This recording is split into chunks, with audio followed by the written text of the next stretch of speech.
Okay, so the holidays are all about different traditions, and there's one tradition that I kind of love, and that's caroling. Yes, I love it because my voice is just so beautiful and everyone needs to hear it.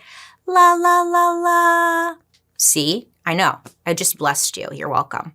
And although I could just serenade you all episode, instead, let's get into the dark history of the holiday tradition that includes alcohol, breaking the law, and riots. Yeah, caroling. Fun, huh? Let's go back to that. Caroling started all the way back in Europe in the 1400s. Oh yeah. Back then, Christmas was nothing like it is today. It wasn't celebrating just the one day, but celebrating lots of little holidays throughout the whole month of December. Now, within all these little holidays, there was one big celebration, which was actually a festival known as Saturnalia. This festival is where the tradition of gift giving originated. Back then, it was mostly gag gifts. Yeah. In addition to playing like nasty tricks on each other, Saturnalia included a huge feast where people would like dance, sing, drink. But the highlight of Saturnalia were role reversals. Yeah, this is real fun, let me tell you.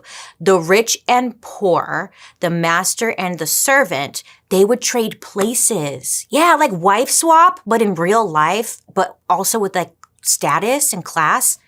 Fun!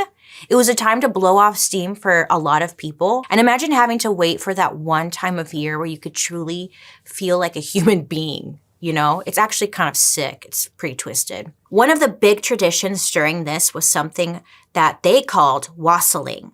Yeah. The way it worked was that everyone would get a special cup, and this cup was called a wassail. Then they would go from door to door in the rich neighborhoods, and when they got to the houses, they would sing a little song. As a reward for the song, the rich people would fill their cups with booze. And sometimes they would also give like gifts or even food. Honestly, it sounds more like trick-or-treating, but way better because alcohol's involved. Now, nobody saw this as begging, and it was just like a happy holiday exchange. So many believe that this was basically the birth of Christmas caroling. And you might think, well, is that it? That's not very dark, Bailey. You promised me riots. Well, calm your tits. We're just getting started. So as the church came into more and more power, all of the traditions of the winter festival started to fade away. And that included caroling. So when the pilgrims came from Europe, they decided to take their anti-Christmas feelings with them. But one day, the governor at Plymouth Rock discovered that some people had taken Christmas Day off to celebrate. Gasp. How dare they? And so the governor got so pissed that he demanded that everyone go back to work. Again, money over everything. Yeah, this would be the way it was for the next few decades. I mean, shit, people still work now on the holidays. The Pilgrims eventually completely outlawed Christmas. They even took it off their calendars. There's even a court record from 1672 of a woman getting busted for celebrating Christmas. Yeah. Apparently, she was going from house to house caroling, and along the way was partying with everyone she met. She was charged with grief and disturbance of peaceful minds. Can you imagine? Being locked up for having like a good Christmassy time.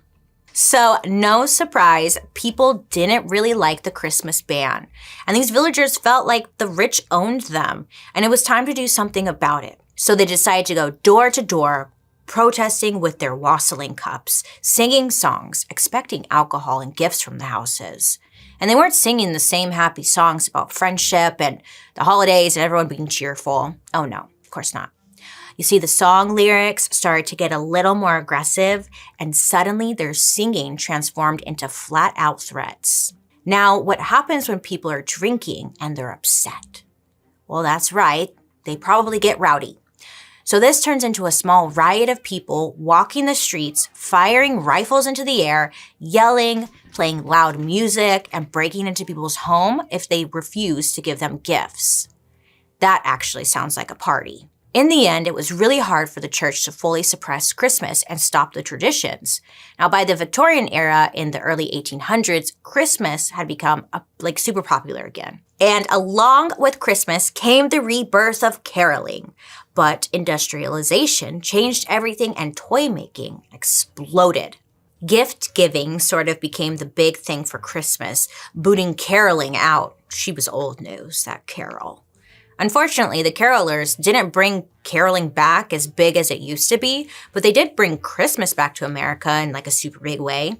So next time you're getting cozy around your Christmas tree, you need to be thankful to a bunch of drunk people who just wanted to go around the neighborhood and sing.